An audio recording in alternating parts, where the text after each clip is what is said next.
writing, that somehow it's the religion that drives the insanity rather than other factors, and you're quite disparaging of those of us who argue that the religion is grafted on because you dismiss the imperialist argument and the hunt for oil and so forth. And yet, it seems to me that if you look at what has happened in this Arab world, particularly, but generally through the Muslim world, you take someone like Khalid Sheikh Mohammed or bin Laden, the people who actually gave us 9/11. They didn't grow organically out of Afghanistan. They were brought there by the CIA. They didn't represent a major religious current anywhere. If you look at the Muslim Brotherhood coming out of Egypt, they were opposed to Nasser. You look at Hamas in the West Bank, they were opposed to the PLO, which was essentially a secular movement.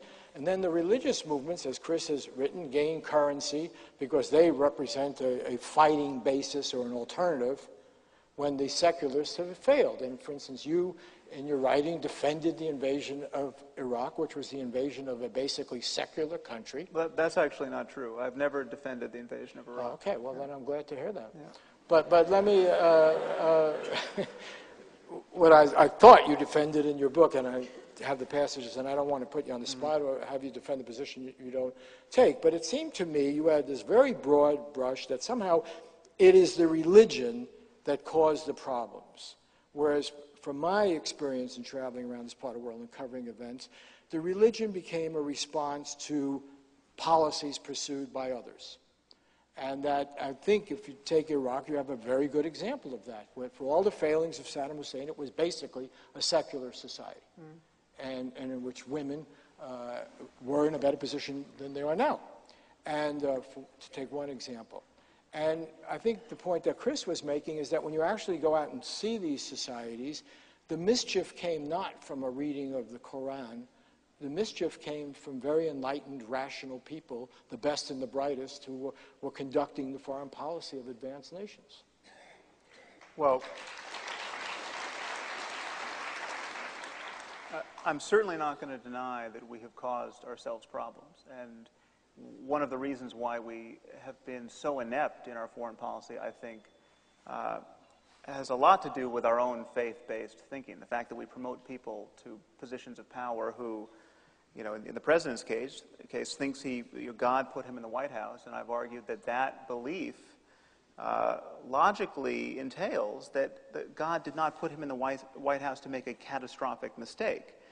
So I don't think we want someone making these decisions about when to go to war and when not to go to war who thinks that when he closes his eyes and just kind of tries to get a feeling for what to do, his intuitions just may be vetted by the creator of the universe. And I take these people at their word. I mean, people believe this stuff. So, okay, but isn't it quite possible that this is just grafted on? You know, the Elmer Gantry phenomenon. I mean, that maybe Falwell and Pat Robertson don't really believe any of this stuff.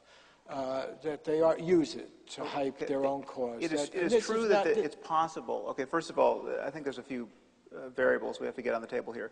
It is certainly possible, and I think this is true, that there is a distance between what people profess they believe and what they actually believe, and what they will say on a questionnaire, and then what is really operative at the level of their behavior.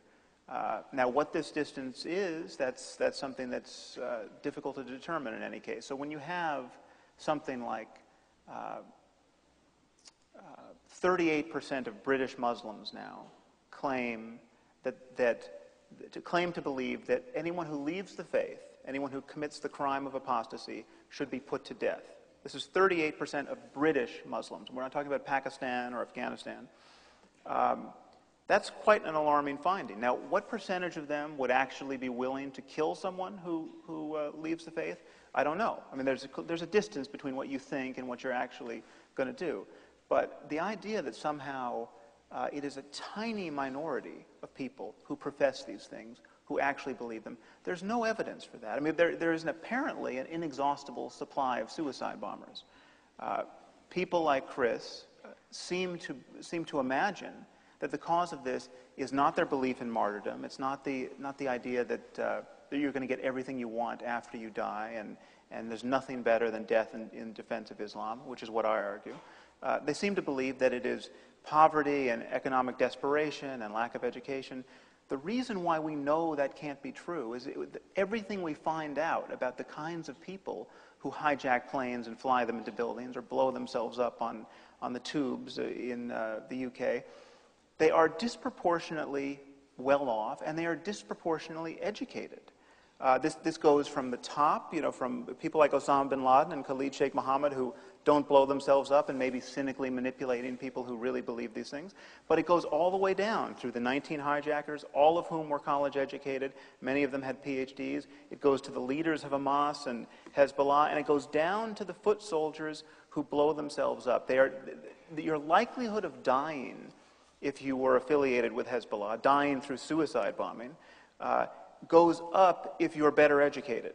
I mean, and support for suicide bombing goes up in conjunction with literacy. This is not a movement of the poorest of the poor and the least educated. And the idea that it would be nice if it were. I mean, then the remedy is just spread the money around and teach people about all we've come to know in the last 2,000 years.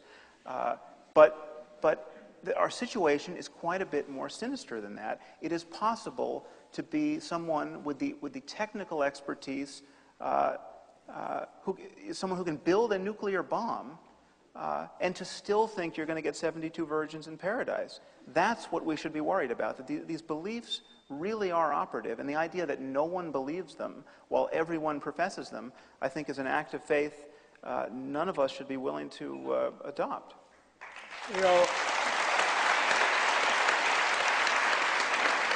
I'll let Chris respond, but for the people applauding, I just want you to consider one thing.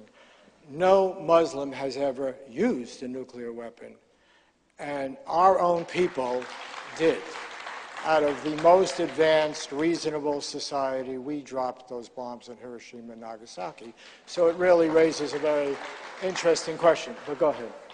Well, Sam opens his book with this image of a suicide bomber, and then writes that everybody rejoices and the parents are proud, and it has this cut line at the bottom, the young parents learn his fate, and these are facts. I spent months and months in the Gaza Strip. I went to many of these funerals. In fact, the reality is, the first thing that happens is Hamas not only takes over the house of the bereaved before the body appears, but the entire street. They put plastic chairs out on the dirt street, they run white canopies over the top, and they trot the family out for the Western press. And if the family doesn't say the approved jargon and cant that Hamas wants them to, at the very least they're beaten up, if not worse. Hamas is a totalitarian organization. It shares many characteristics with the radical Christian right of this country, and to defy it is to court violence and death. And I think that this kind of assumption, first of all, that Palestinian mothers don't grieve for their children is really borders on racism. They grieve like any mother, and the notion that as you write that they somehow rejoice in the martyrdom of their children is just frankly not true.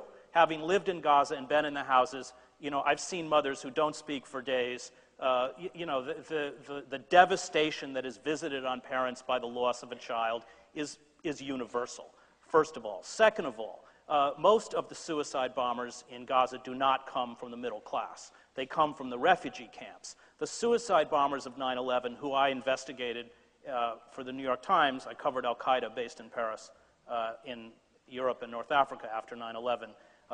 They came from the middle class, but it's a very peculiar middle class because it is a class that is displaced from origin and dropped. You see it with French Muslims, the 5 million Muslims in France. And it is that horrible identity crisis that grips them. And in some ways, they don't belong to any culture. They don't belong in France or Germany, and they don't belong in Tunisia or Algeria or Saudi Arabia, where they come from.